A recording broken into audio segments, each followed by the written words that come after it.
जय मसीह की प्रिय विश्वासी भाई एवं बहन, प्रभु यीशु का हम धन्यवाद करें एक और आनंद से भरे समय के लिए। प्रभु की अगुवाई और सामर्थ्य के लिए जो प्रतिदिन हमारे जीवन में प्रभु उंडेलता है और अपनी सामर्थ्य से न सिर्फ हमें संभालता है, हमें आगे भी ले चलता है और हमारी प्रार्थनाओं के उत्तर देकर हमारी हर एक मनोकामना को भी पूरा करता है।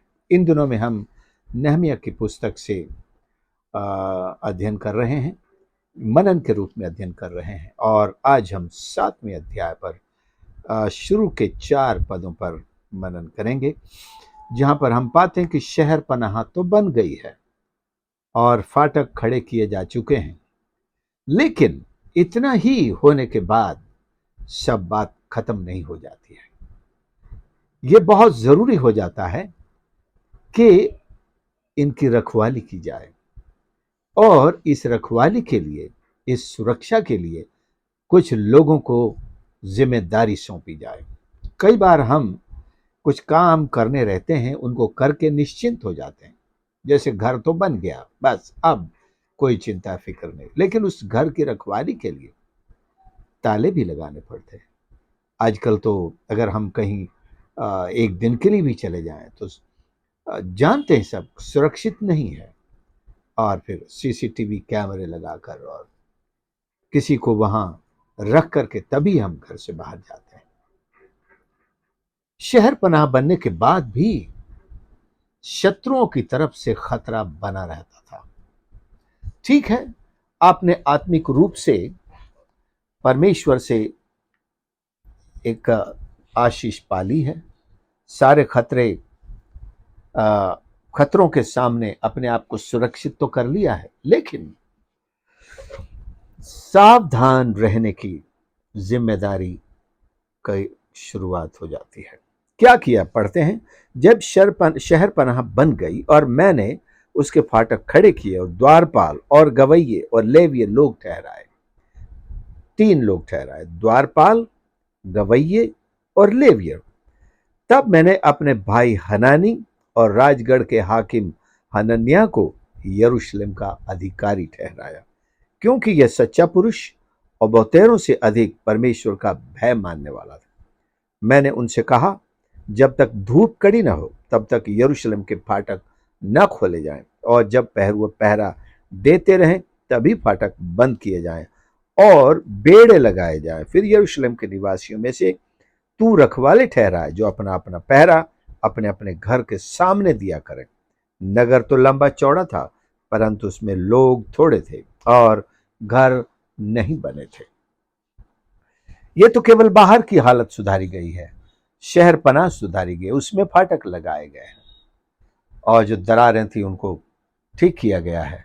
लेकिन अभी भी लोग टूटे घरों में रहते हैं, कईयों के पास घर भी नहीं है, और लेकिन शत्रुओं से इस शहर पनाह की रखवाली करनी है, फाटकों पर पहरा दिया जाना है। तो नहमिया ने शहर पनाह का निर्माण करने के तुरंत बाद पहरुओं को नियुक्त कर दिया। अपने भाई हनानी को उसने लीडर बना दिया, गवर्नर बना दिया।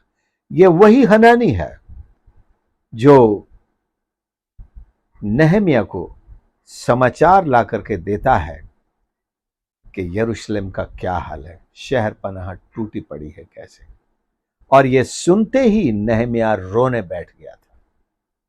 उसके अपने सगे भाई ने उसको आकर यह संदेश दिया था। दोनों भाई आत्मा में मानो एक ही हैं, और भाई के बारे में जो 2 विशेषताएं उसने बताई कि वो सच्चा, इंग्लिश में है फेथफुल, और परमेश्वर का भय मानने वाला है। आज परमेश्वर ऐसे ही लोगों को ढूंढता है कि उन्हें रक्षा की जिम्मेदारी सौंपे, उन्हें रखवाली सौंपे। प्रभु यीशु ने भी जी उठने के बाद और 40 दिन जब अपने शिष्यों के साथ थे, ऊपर उठाए जाने से पहले पतरस को एक जिम्मेदारी दी, मेरे मेमनों को चरा, मेरी भेड़ों की रखवाली कर। तीसरी बार फिर जब पूछा क्या तू मुझसे प्यार करता है? पतरस ने कहा, हाँ प्रभु, तू जानता है। तो उसने कहा, मेरी भेड़ों को चरा, उनकी रखवाली कर, उनको चरा। परमेश्वर अपने सेवकों को, जिनको चुनता है, ये सेविकाएं हैं या सेवक हैं, इस सबको, जिनको भी उसने बुलाया है, हम में से हर एक को, चाहे भाई हो चाहे बहन हो, दूसरे की रखवाली करने की जिम्मेदारी लेनी है। बहुत से परिवार हैं, बहुत से विश्वासी भाई बहन हैं जो अपने घरों में नहीं रहते। मेरा मतलब आत्मिक घर नहीं है उनके पास। मेरा मतलब इससे यह भी है, कोई सुरक्षा उनके जीवन पर नहीं है, किसी शहर पनाह में नहीं रहते, किसी सुरक्षित जगह में नहीं रहते। आत्मिक रूप से वो शैतान के सामने एक फुटबॉल है, मैदान में पड़ी हुई है। वो चाहे उसके दूत आकर उनको जिस तरह खेलते हैं और अपने पैरों से ठोकर मारते हैं। बहुत सारे ऐसे विश्वासी हैं। आप अगर ध्यान से चर्च में संडे के दिन बहुत सारे लोगों की गवाहियों को सुनेंगे तो बताएंगे, शैतान ने मेरे साथ सप्ताह में ये कर दिया, शैतान ने मुझे गिरा दिया, शैतान ने बुखार ला दिया, शैतान ने मेरे बच्चे का ये बिगाड़ दिया, शैतान ने हमारी गाड़ी खराब कर दी, शैतान ने हमारे सारे पैसे खर्च कर दिए, हमारा नुकसान कर दिया। मानो शैतान और सारे शैतान की अंधकार की शक्तियां उनके पीछे पड़ी हुई हैं। मैं इसे झूठ नहीं मान रहा हूं, मैं ये बताना चाह रहा हूं कि किस प्रकार लोगों के जिंदगियों पर सुरक्षा नहीं है और शैतान उनके साथ खेल रहा है, उनका सब कुछ मिटा डालता है, उनका चैन आराम सब बर्बाद कर देता है, उनका स्वास्थ्य बिगाड़ देता है, उनके कामों को असफल कर देता है, रास्ते में चलते हुए खतरे खड़े कर देता है, क्योंकि हम सुरक्षा की दीवार के बिना पाए जाते हैं। परमेश्वर की सुरक्षा हमारे साथ नहीं होती है और फिर ऐसे लोग हमारी जिंदगी में नहीं हैं जो हमारे लिए कहीं बैठकर प्रार्थना कर रहे हो, जो मेमनों की रखवाली कर रहे हो। आप प्रभु में नए आए हैं, आप एक मेमने के समान हैं, तो दूसरे भाई बहन जो हैं उनको चाहिए कि वो आपकी रक्षा के लिए प्रार्थना करें, आपकी रखवाली करें। तो ये एक जिम्मेदारी यहां पर उभर कर आती है कि परमेश्वर के जो सेवक हैं और जो विश्वास करने वाले हैं, हम सब मिलकर के एक ऐसी श्रृंखला बनाएं, मतलब एक ऐसी चेन बनाएं कि हम नियमित रूप से एक दीवार बन करके, एक सुरक्षा बन करके अपनी प्रार्थनाओं के द्वारा लोगों की रखवाली करें कि शैतान उनकी जिंदगियों के साथ ना खेल सके, अपनी ठोकरें न मार सके उनको। वो अगर घर में रहते हैं तो सुरक्षित रहें, घर से बाहर जाते और आते हैं तो आशीषें बटोर कर आए, जहां भी जाते आशीष बन के जाए, शैतान मार्ग में उनको अपना शिकार न बनाने पाए। पहरुए नियुक्त करना है, आपको अपने लिए पहरुए नियुक्त करना है।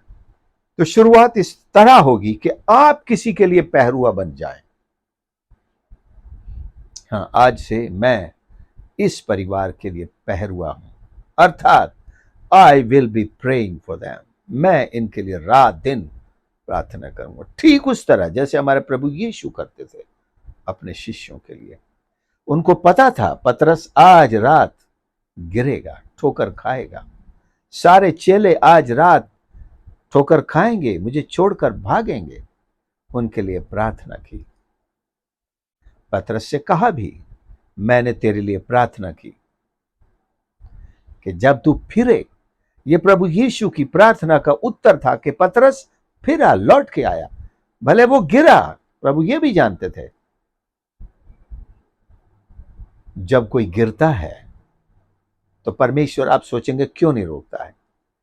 अब हम भैंस तो है नहीं, बैल तो है नहीं कि हमको खूंटे से बांध दिया जाए, हम गुम ही नहीं सकते। हमको परमेश्वर ने एक फ्री विल दी है, इच्छा दी है और परमेश्वर पहले से जानता है कि हम अपनी इस फ्री विल का क्या इस्तेमाल करने वाले हैं।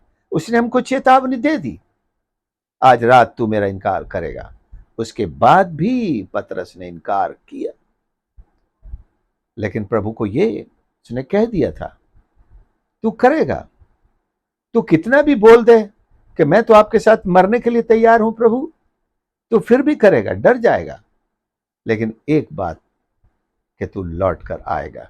ये प्रभु ने प्रार्थना करी वो कि लौट के आना तू, और वो लौट के आया। पतरस लौट के आया, यहूदा लौट के नहीं आया। वो शिकार हो ही गया शैतान का। लिखा है जब वे खा रहे थे शैतान उसमें समा गया।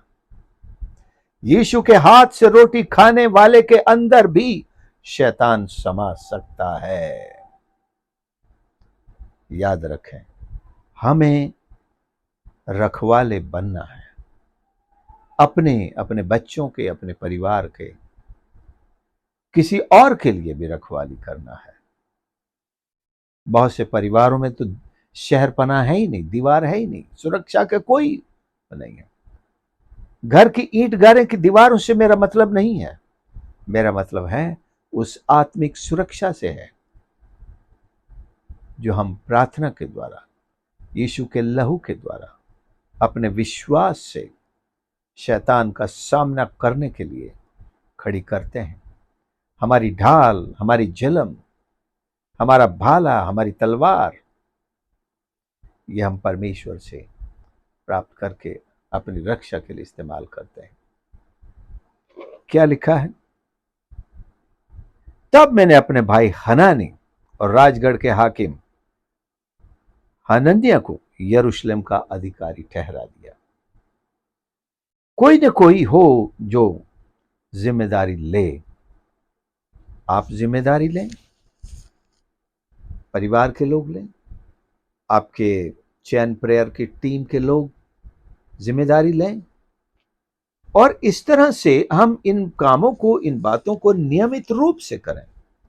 अपनी डायरी में सबके नाम लिख करके प्रभु के सामने उन नामों को पेश करें, उन परिवारों को पेश करें, उनकी सुरक्षा के लिए यीशु के नाम से लहू की दीवार, आग की दीवार बनाएं, और हर दिन और अपने फाटकों को बंद रखें। शैतान को घुसने का कोई मौका न दें। वो तो तोड़ फोड़ मचाने के लिए, उत्पात मचाने के लिए तैयार खड़ा रहता है। नगर तो लंबा चौड़ा था, परंतु उसमें लोग थोड़े थे और घर नहीं बने थे।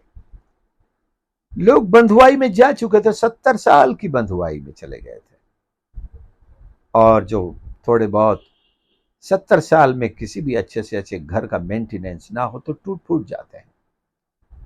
थोड़े से लोग जो किसी काम के नहीं थे वो छोड़ दिए गए थे, जो खेतों की रखवाली करें, ऐसे काम करें, उनसे भी आकर लगान वसूल करते थे, वो टैक्स वसूल करते थे। थोड़े से लोग रह गए थे, लेकिन उनके ऊपर भी नहमिया ने गवर्नर बना दिया। उनकी हिफाजत करें। सुप्रियो, हम इस मनन से यही सीखते हैं कि हमें अपने परिवार की सुरक्षा का जिम्मा उठाना है। हमें ऐसे द्वारपाल खड़े करने हैं जो रात दिन प्रार्थना के द्वारा रखवाली करें, परमेश्वर के सामने सच्चे और ईश्वर से डरने वाले लोग हों। हर किसी को यह जिम्मेदारी ना दी जाए।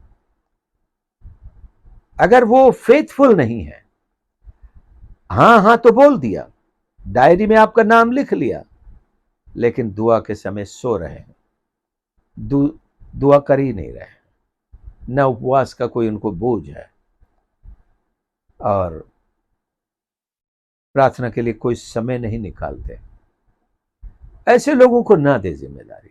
जो सच में एक समर्पण करते हैं, जो अपना समय निश्चित करते हैं कि हां हम निश्चित इस समय प्रार्थना में बैठेंगे ही, और उन सारे विषयों को परमेश्वर के सामने रखेंगे, ऐसे लोगों को हम जिम्मेदारी सौंपें दें। और यह बहुत जरूरी हो गया है। Let us watch our house, watch our walls, watch our backs. पीठ के पीछे भी हमें ध्यान रखना। शत्रु पीठ पर वार करता है। अपनी पीठ के लिए भी प्रार्थना कीजिए कि आपका मुंह इस तरफ है, अर्थात आपकी जो कमजोरियां हैं, हो सकता है आप पर आक्रमण नहीं करे, आपके बच्चों पर करे, आपके दूसरे साथियों पर, परिवार के सदस्य जो कमजोर हैं, जो छोटे हैं, वो आपकी पीठ है। आपको आपका सामना करने में शैतान डरता है, लेकिन आपकी पीठ के पीछे अर्थात परिवार के कमजोर सदस्यों पर दूसरी चीजों को शिकार बनाकर आपको गिराने की कोशिश करेगा। So let us watch our backs. अपनी पीठ के भी हम रखवाली करें। तो ये पूरे परिवार में शामिल होता है। शहरपनाह चारों तरफ होनी चाहिए, पूरी शहरपनाह की। उसके फाटकों को हम मजबूत रखें, शैतान के लिए ना खोलें। उत्पत्ति 4 और उसके 9 में आप बताइए, जब केन से पूछा गया तेरा भाई कहाँ है, तो उसने कहा क्या मैं अपने भाई का रखवाला हूं। उसे वहां यही कहा गया कि यदि तू भला करे, मेरा मतलब वहां कि पाप द्वार पर छिपा हुआ बैठा है। 4 के 9। हाँ, तब यहोवा ने पूछा तेरा भाई हाबिल कहाँ है। उसने कहा मालूम नहीं, क्या मैं अपने भाई का रखवाला हूं। इसके जवाब में उसने कहा तूने क्या किया, तेरा भाई का लहू भूमि से मेरी ओर चिल्ला कर दुहाई दे रहा है, इसलिए अब भूमि जिससे तेरे भाई का लहू तेरे हाथ से पीने के लिए अपना मुंह खोला है, उसकी ओर से तू शापित है। चाहे तू भूमि पर खेती करे तो भी उसकी उपज फिर तुझे न मिलेगी। और एक पद इससे पहले आया है,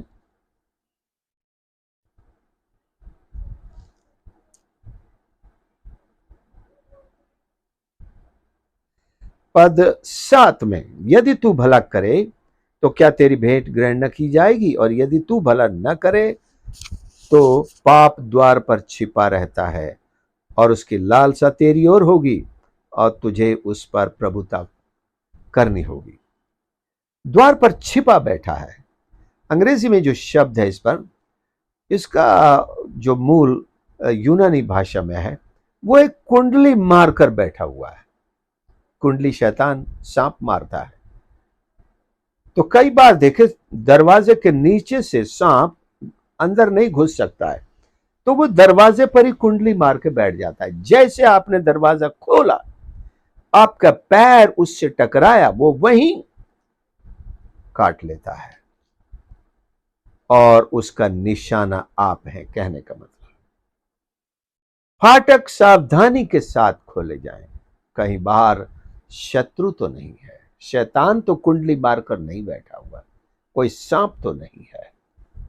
हमें अपनी सुरक्षा को, अपनी शहरपनाह को, अपने फाटकों को, उनके ऊपर निगरानी रखनी है।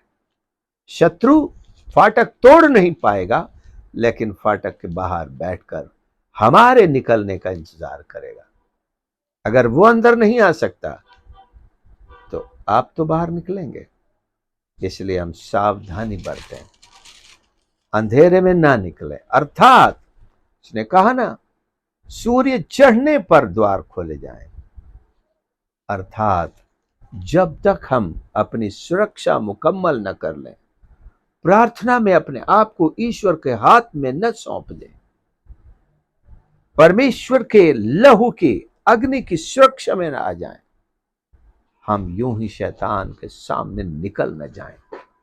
परमेश्वर हमारी मदद करे। आइए हम प्रार्थना करें।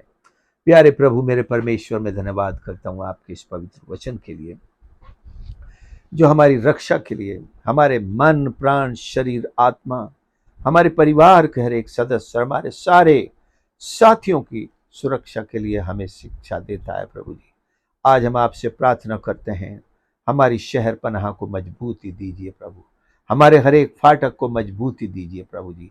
आप अपने स्वर्गदूतों की सेना को हमारे चारों ओर हमारी सुरक्षा में खड़े कीजिए परमेश्वर। हम भी अपने आप को आज समर्पित करते हैं कि प्रार्थना के जीवन के द्वारा प्रभु हम अपनी चौकसी करेंगे प्रभु।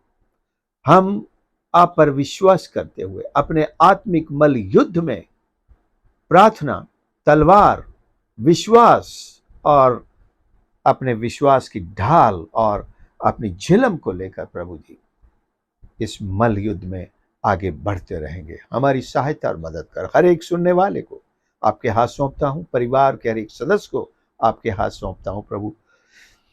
हर एक की सहायता करें, उनकी रक्षा करें। यदि शैतान किसी को अपना निशाना बना रहा है, आक्रमण कर रहा है, आज ही परमेश्वर अपने हाथ बढ़ाकर उनको छुड़ाइए प्रभु जी, और उनकी शहर पनाह को मजबूत कीजिए। उनके घरों पर पहरा भेजिए, आपकी निगहबानी दीजिए। हर एक को आशीष कर। प्रार्थना उद्धारकर्ता प्रभु यीशु के नाम से मांगते हैं, आमीन। प्रभु आप सबको आशीष करे। आपने संदेश को सुना, जरूर दूसरों के साथ भी शेयर करें, और यदि अभी तक सब्सक्राइब नहीं किया है तो प्लीज़ चैनल को सब्सक्राइब कर लें। और हमारे और भी वीडियोज़ हैं जो इसी चैनल पर असेंबली ऑफ क्राइस्ट चैनल नाम से है, इस पर चढ़े हुए हैं, आप उन्हें भी जाकर सुन सकते हैं। God bless you.